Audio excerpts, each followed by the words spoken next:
Well, no political podcast would be complete without Nigel Farage. I'd love to leave this podcast incomplete, but unfortunately Farage exists, and as long as he exists he has to be called out and challenged on the rubbish that he peddles. Here he is last week on Question Time, the leaders' debate, asked questions by members of the audience who sat there and absorbed what he had with thick, absorbent papers. You also run you are online on a website called Cameo where you'll record paid shorts of you doing roasts or pep talks for people. I was just wondering, your cheapest ones you do are £70. If I paid you £70 now, would you admit that this country would be nothing without our rich history of immigration? Well, I tell you what. Helmets and hazmat suits on, ladies and gentlemen. It's about to hit the fan. The Farage fan. This is what's gone wrong.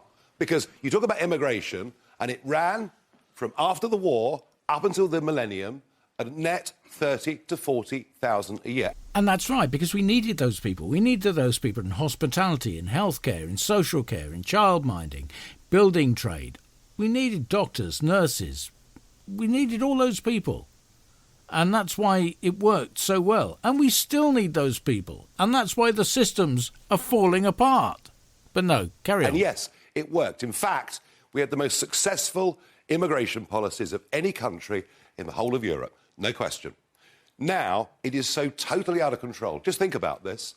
2.5 million people have come in the last 2 years. 2.5 million people, you say. Well, we've lost about 1.5 million through immigration. People have gone to live somewhere where perhaps they're respected or their work is valued or they have a better work-life balance. Also, there's about 1.8 million people we've lost over the last 2 years who have died. So the numbers kind of balance out. If anything, they're running at a deficit. You wonder why you can't get a house. House building in this country is at an all-time low, but that's not necessarily the problem.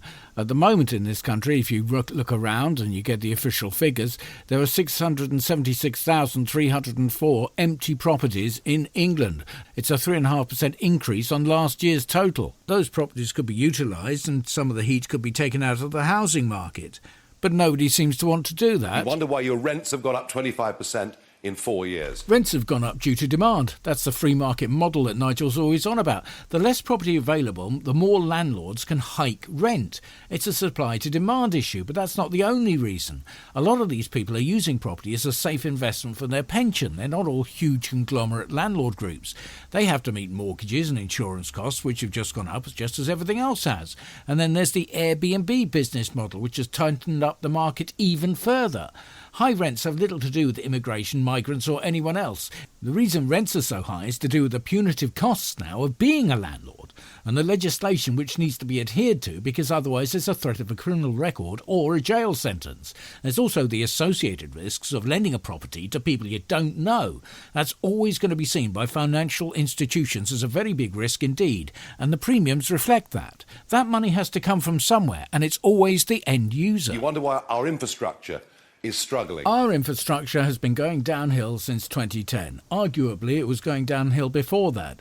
But years and years of underinvestment and various profit shares and privatisation have meant that our infrastructure is now run on a threadbare basis. Everything's becoming automated, and actually getting through to somebody who can help you has become an onerous and difficult process. It's a long drawn-out thing that people are taking out all the money and the CEOs are rolling about in it. Meanwhile, the people who actually need the service can't afford it. Because they can't afford it, the service doesn't get used, and because it doesn't get used, it doesn't create an influence on the bottom line. Therefore, the service gets cancelled completely, and that's why our infrastructure is wobbling. You wonder why, we have to build a new house every 2 minutes. No, we don't. Just to cope with the numbers. And that's the issue. It's now running at numbers that are literally unimaginable. Well, they obviously are imaginable because you've just imagined them. This entire thing is imaginary. You may well be imaginary. You may well be a fiction of a demented mind. I don't know. Drop me a line in the comments below and let me know if you can actually see Nigel Farage or whether I should go and seek medical help. And are diminishing the quality of life of everybody in this country. And frankly, this should be the biggest issue of this election. But it's really not, because it's a big pile of bullshit. The reason that this country is in the state it's in is because of poor leadership, greed and indecision by this government. It's because of a lackadaisical attitude to business and a general desire to run public services so far into the ground that people are forced to pay private companies to do the job that they're already paying taxes to provide.